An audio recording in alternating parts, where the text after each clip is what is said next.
yaraanta wax ku barta, weynaanta waa heleysaan. Asalaamu calaykum waraxmatullaahi tacaala wabarakaatu. Kulanti wacan oo wanaagsan saaxiibada aan jecelnahay meel walba aad joogtaan. Halkani waa Amiir Soomaali. Yaraanta wax ku barta, weynaanta waa heleysaan. kelimadaasi wax badan ood maqashay sida aan rajeynayo. Waad baxday, waxaad aaday iskuulka, waxaad aaday jaamacadda, waxbaad soo baratay, da'daadu way weynaatay, waxaad imaaday suuqii shaqadaa timid. Ma ku haysaa shaqo la'aan? Jawaabtaadu haddii haa tahay, janalkani waa janalkaaga. haddaad iga daawanayso Facebook isoo follow garay, haddaad iga daawanayso YouTube-kana subscribe noo saar ama rukumo. janalkani waa janalkaaga. mar kale ayaan ku leeyahay, ma ku wareersan tahay qaabka shaqada u heli lahayd? ma ku wareersan tahay sida ugu fudud ee lagu aqbali lahaa? ma ku wareersan tahay sida aad wadankani uga shaqaysan lahayd? ma ka rajo dhigtay shaqooyinka? waxaan ku hayaa xalkaaga. haddaad ku cusub tahay janalka, na soo follow garay.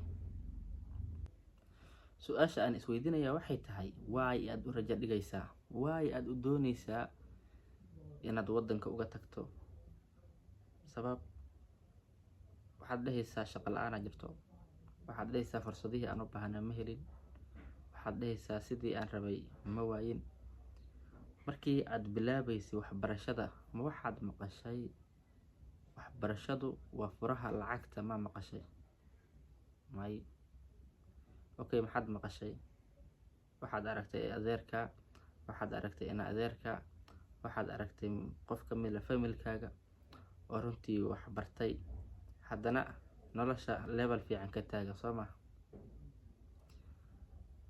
sababtaas darteed ayaa isugu dayday inaad wax u baratid si aad nolol iyo mustaqbal fiican aad u yeelatid. su-aasha isweydiinta mudana waxay tahay, fursadaha shaqo la'aanta ee suuqa ma anaga keliya mise adduunyada kaleetood wayna la qabaan?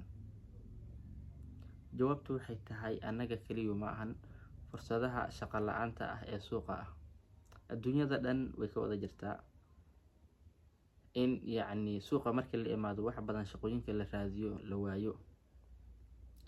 percentage-ka way yar tahay inta waxay baratay ku shaqayso caalamka way yar tahay. qof walba fursadda meesha uu ka arko ayuu ka shaqeeyaa. adiga haddii aad wadatid shahaado oo aad raadinaysid fieldiga adiga aad soo baratay inaad shaqo ku heshid oo aad xafiis ku fariisatid, waxaa waaye percentage-ka aad ka heli kartid way yar tahay. laakiin waa inaad raadisaa fursad walba ee aad ka faa'iidaysan karto, fursad walba ee aad awoodid inaad qaban kartid, fursad walba ee aad u aragtid inay beddel kuu noqon karto waxyaabihii aad raadinaysay. intaasi oo dhan haddaad ka soo rajo dhigtay, weli waxaan haynaa xalkaaga. sababtu waxay tahay, annaga sida aan dareemayno, qof walba wuxuu rabaa inuu caasimadaha ka shaqeeyo. qof doonayo ma jirto inuu baxo u gobol tago oo uu shaqo ka raadiyo, ma jirto.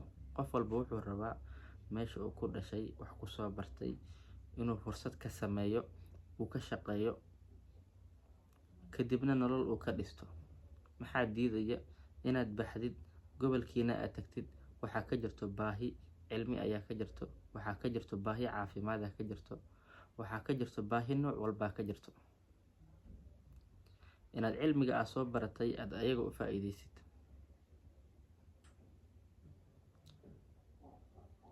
taasina waa ku cunto ma weysi, sax? marka meesha aan wax ka raadinayn waxba kama jiraan. waxaan rabnaa inaan ku dul wareegano hal fieldi.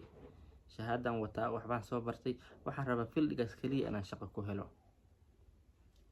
waxaa jirto boqolaal qof oo wadato CV-ga adiga aad wadatid, shahaadada adiga aad wadatid, laga yaabo inay kaa dhibca badan yihiin, laga yaabo inay kaa degree sareeyaan. kuwaasi ayaa waxaa la rabaa inaad competition aad la samaysid. marka way adkaanaysaa fursadda adiga aad shaqada aad ku heli lahayd way adkaanaysaa. laakiin waxaa fiican fursadaha ku ag yaallo inaad ka faa'iidaysatid. wax walbo oo aad u aragtid inay beddel kuu noqon karaan aad qabatid. noloshu hal meel keliya lagama fiiriyo. waxaan la kulmay saaxiibo badan oo aan aniga aqaano. waxay ii sheegeen waxaan u tegay kambani hebel, waxaan ka codsaday shaqooyin, kadib waxay ii soo bandhigeen inaan gobol ugu shaqeeyo. laakiin aniga ma rabi inaan gobollada ka shaqeeyo, waxaan rabaa inaan caasimadda ka shaqeeyo. taasi ma og tahay waa fursad ee aad adiga dayacaysid. sababtu waxay tahay caasimadda malaayiin qof ayaa joogto. haddii aad fursadda aad ka weysid meel walba aad ka heli kartid waa inaad u tagtaa. marmarka qaarkood waa inaan bedelnaa habka annaga aan u fikirayno. haddaad baxdid oo aad dal shisheeye aad tagtid, fursadu shaqo walbaad qabanaysaa, miyigaad ka shaqaynaysaa, gobolladaad degaysaa. laakiin markaa waddankaaga joogtid ma rabtid inaad gobollada degtid, ma rabtid inaad fursadaha gobollada aad ka raadisid. waxaad rabtaa caasimadda keliya inaad fursadaha aad ka raadisid oo aad ku noolaatid. maxaa diidayo in meel walbo ee ay fursadi jirto inaad tagtid kadibna fursad aad ka raadisid. I know waan ogahay ma abuuran kartid fursado badan. sababtu waxay tahay waxaad tahay qof fresh ah oo markaasi kasoo baxay jaamacadda. waxa inkan badan ma haysid. wax walba ay haysid waa waxa ay waalidku siin karaan oo keliya. inaad abuuran kartid way adag tahay, laakiin fursadaha lagu soo bandhigay inaad ka faa'iidaysatid aad iyo aad ayay muhiim u tahay. inaadan isku xirin hal meelna aad iyo aad ayay muhiim u tahay. meel walbo aad fursad ka heli kartid waa inaad ka faa'iidaysataa. kambani aa u tagtay, cv-ga u geysay, wuxuu ku dhahay meel hebel aad kaa shaqo gelinaya. okay dheh, waa ogolahay, laakiin anigana shuruudahaasaan wataa. hadduu ku ogolaado waa okay. hadduu ku dhaho shuruudahaas xataa kuma shaqay karo, shuruudaha naftirkooda ka tanaasul si aad fursadda uga faa'iidaysatid. noloshu waa opportunity sidaan idin sheegay.